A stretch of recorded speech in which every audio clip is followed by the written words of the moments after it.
So we have some very unexpected news, and this is actually an unexpected surprise because what's happening is going on right now, but mainstream media and your bosses are telling you that no, everything's good, don't worry. Well, I'm sorry, what's happening is going on right now, and this is impacting every single one of us.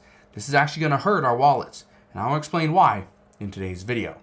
Before I get into it, all I ask is if you can spend 2 seconds, go ahead, hit that like button for the YouTube algorithm, and let's begin.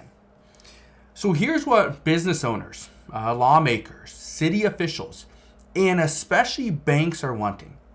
They're all wanting their employees to come back to the office.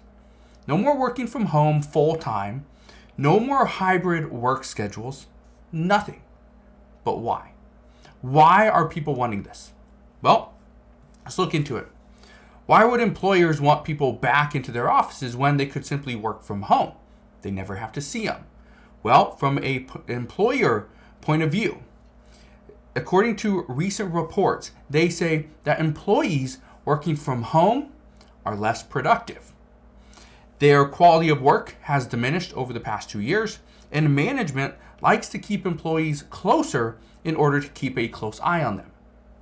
What about lawmakers? Well, according to a recent study, more workers are taking on a second job while they work from home. And I even have a friend that he's a certified bank auditor. And in order to make some extra money over the past couple of years, he's taken on another job as a marketing consultant. Now, why would this matter to lawmakers? Well, because now one person has 2 jobs. Yeah, one person technically has 2 full-time jobs. So you know how people keep on saying that unemployment's going down? It is.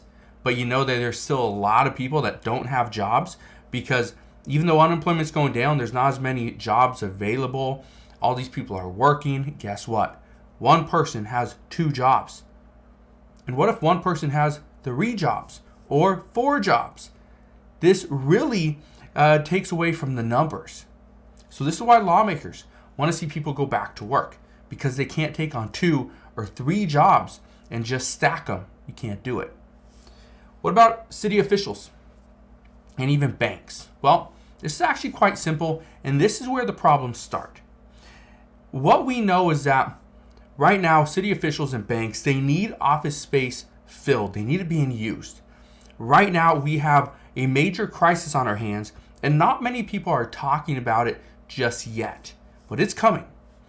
We even heard just the other day from billionaire or the right-hand man for a legendary investor Warren Buffett, Charlie Munger has doubts. Here's his doubts.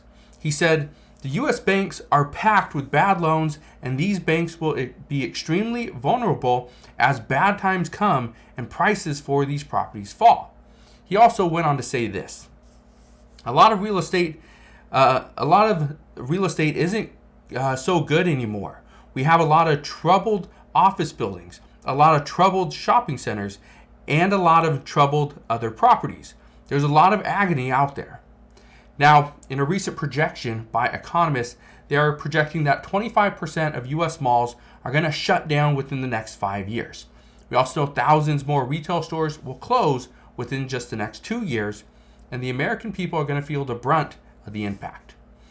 Now, here's what you need to know.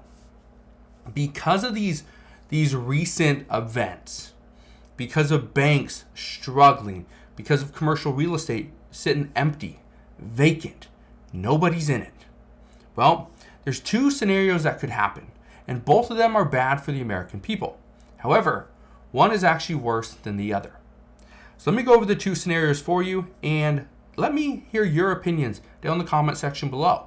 Do you think this is happening, or do you believe this is already happening?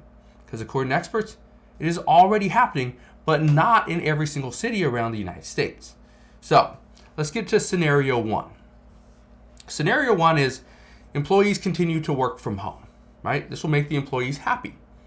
This means office buildings are no longer in use, and the companies can't refinance the buildings. They cannot refinance because it is empty. There's really no value there. This means banks are going to own an empty office space, retail locations, and even warehouses. And with a bank owning an asset that has decreased in value, this is going to cause banks to take on more losses. And if this happens, we could see bank runs as Americans worry about their deposits. And once this happens, we will see another case of Silicon Valley Bank, or more recently, First Republic. Here's one upside though. And again, this isn't an upside to that scenario that don't worry, things are going to be perfectly fine. Here's what we do know. As regional banks start to fail and they start to feel the pain, bigger banks are going to step in and attempt a buyout. They want to take on that bank. Well, this is exactly what's happening with JP Morgan as they're attempting to take on First Republic, and that was announced just this morning. Now, so again, even though banks could fail, they could also be bought out by a bigger bank, and again, this is what we are likely to see. Now, here's scenario 2. This is something that is very problematic to lower income and middle income households. So scenario 2 is if employers are successful in getting their employees back into work and back into the office building, well, then this is going to cause gas prices to soar, according to experts. Experts are predicting that gas prices could rise by another 75 cents a gallon during the summer months if employees are required to go back to the office. Now, if you don't think this is going to happen, just understand that gas prices historically rise in the summer months because of more demand. Well, here's the other thing. If you don't think companies are going to require people to go back to the office, just look at this. So just recently, Lyft, the rideshare company, Lyft announced 1,100 layoffs. So they're going to lay off 1,100 employees. One day after Lyft announced layoffs of 1,100 employees, they then told company employees they must return to the office. So if you don't think this is going to happen, it will. Companies are going to either request everybody comes back to the office, and then as some, are like, I'm a little hesitant, don't really want to do that. Guess what? They're going to drop the hammer. You're going to see layoffs. Or they're going to do the layoffs first, then they're going to tell you. But that is the nicer way. If they go and they go and say, hey, you got to come back to the office, and then they go and lay off employees, you know what the employees are going to think? Oh man, I got to get back to the office, or I'm next. That's not a good sign. Again, Lyft does this or is doing this. Amazon has done this. JP Morgan, Disney, they're all requiring workers to come back to the office. And honestly, the list goes on and on. At this time, it is just a matter of days before we see gas prices spike because of supply and demand. And I bring this up because this is why it's such a big unexpected surprise. Everybody's been talking about, yes, we need to open up the offices. We need to get back to the offices. We need to get back to more normalcy. However, the pandemic has changed all this. So the big unexpected surprise is now companies are telling you need to come back. Lawmakers are saying we need to go back. City officials are saying got to come back. And now banks are banking on you going back to the office, because if you do not, guess what? Banks are going to struggle. And as we see the banks struggle, the rest of the economy is going to struggle as well. So that's what I got for you guys today. Hopefully this helps you out. Hopefully this gives you a little bit of insight as to what is going on right now within our economy. But if you have any questions whatsoever, please ask your questions down in the comment section below. Again, thank you guys for watching. Have a wonderful rest of your day. Consider subscribing, and I'll see you guys on the next one.